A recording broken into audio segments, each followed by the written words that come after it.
Today is the 7th of August and I now need to separate out the bees in the supers where the honey's kept so that I can get them out without upsetting the bees too much. So there are two different types of bee escapes, things that separate out the bees so that they can't go back in. If you like, they're like one-way streets or one-way valves. This is the first one here.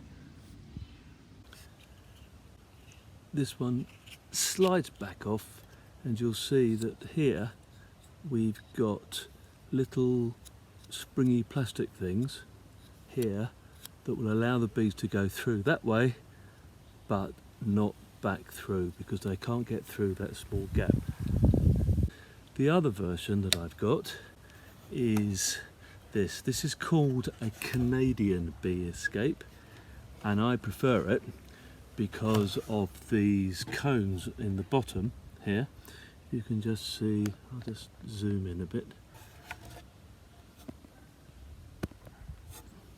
Here, that the bees can go down through the holes, but it's very difficult for them to get back up and climb round that edge and then get back up.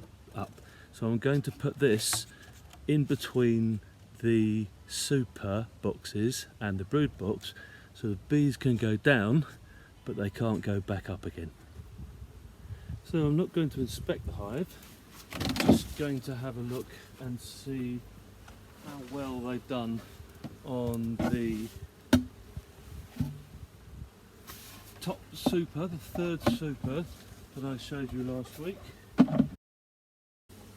Oh yes, so we've got some very well ripened honey, and here you can see that they've started to seal the honey on the top super. That means that I can extract some of the honey from the third super, and again here you can see here that's all nice and sealed, ready to be extracted.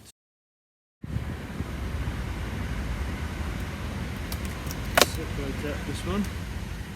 I'm going to give it a bang just to encourage as many bees as possible to go down into the next super.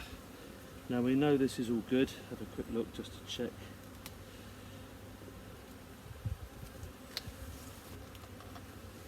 Yeah, look at that, that's brilliant. Have a look at that. That is all sealed honey and we're going to extract it on Monday. So that is absolutely brilliant. That is just loaded with honey.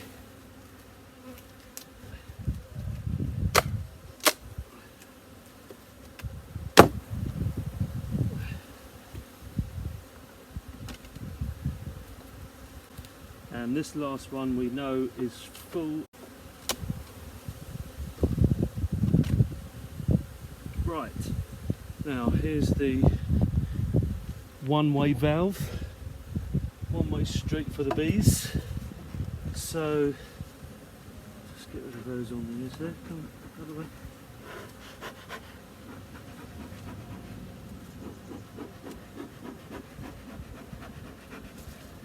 So within a day, the bees go up and down quite a lot, delivering their honey.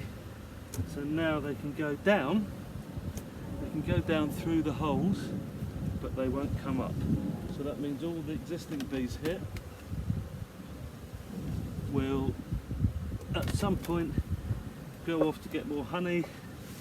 They'll go down, but they won't be allowed up. At least I hope not, anyway. We'll find out when I take it off in a day's time.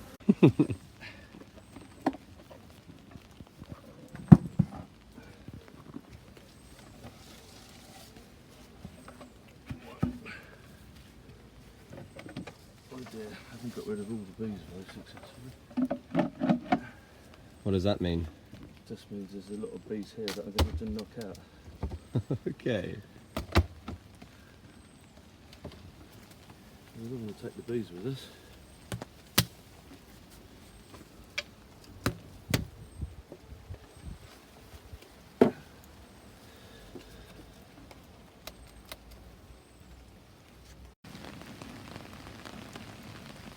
So what I'm going to do now is just find where there's lots of bees here and try and brush them off a bit using the bee brush. Mm-hmm. Just be wary of any buzzing around you, George. I will. I've got a good spot, it seems. Right. Yeah. Okay, so here's one of the frames completely covered in white wax, so that we know that every single bit of this is full of ripened honey. And now, before we extract it, what I need to do is break the break the wax seal on the top, so that when it gets into the centrifuge, it can come flying out. There we go. And we're just breaking up that little wax seal on the top. Now, there are lots of different techniques, including a hot knife, which you use by cutting away in one stroke the white wax. But to be honest, I just prefer using an ordinary fork, and then I can just break up the wax seal, revealing all the lovely honey, which we will see in a minute will come flying out in the centrifuge. Right, so now we've got both sides scraped away, and we're going to put it inside the centrifuge. Now I've got to do that 8 times. Right, okay. Newton's first law tells us that everything travels in a straight line at constant velocity unless it's affected by another force.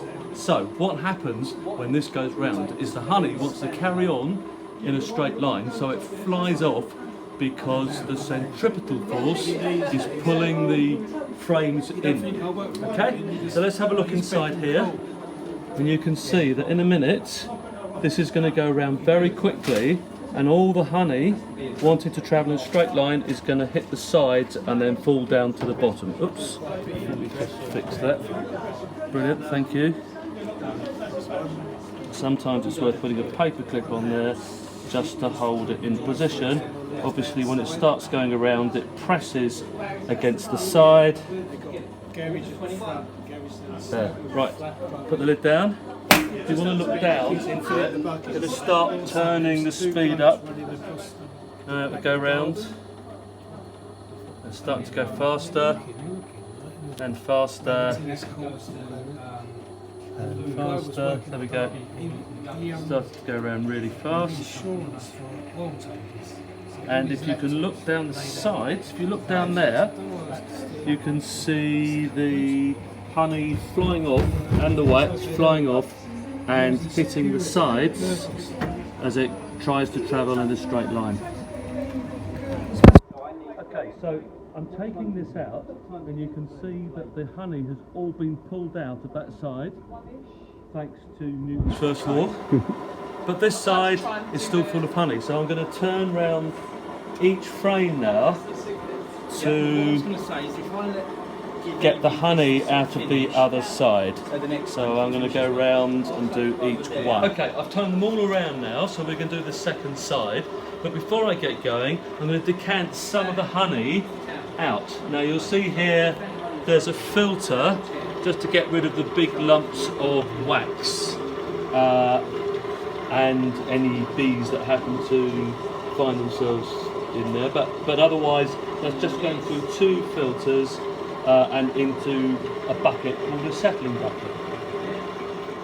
The honey is then run through a second filter. This filter is much, much finer and removes any very small particles.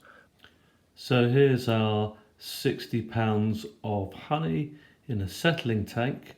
It's been left for a while so that all the bubbles can rise to the top, so that we can decant the pure honey into individual jars. So here's a 1 pound jar that I'm going to fill up, nice and clean of course.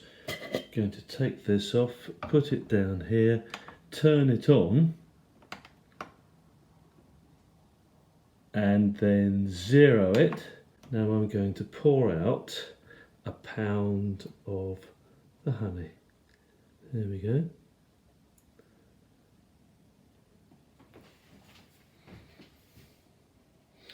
Now I know roughly that it will go up to the neck of the jar. Where are we at the moment? Just coming up to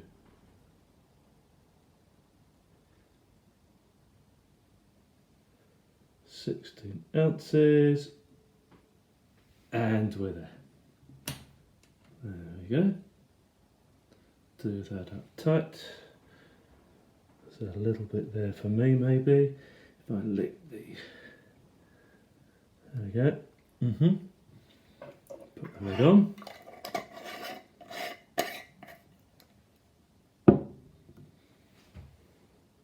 Then all I need to do is make sure the lid's done up tightly. We're going to stick a label on the front.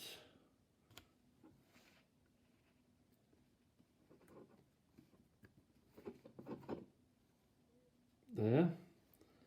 And then to make sure that it's not tampered with, I'm going to put a seal on the lid. There we go. It goes down, tucks in there, so that everybody knows that nobody's been and taken some honey out. There we go.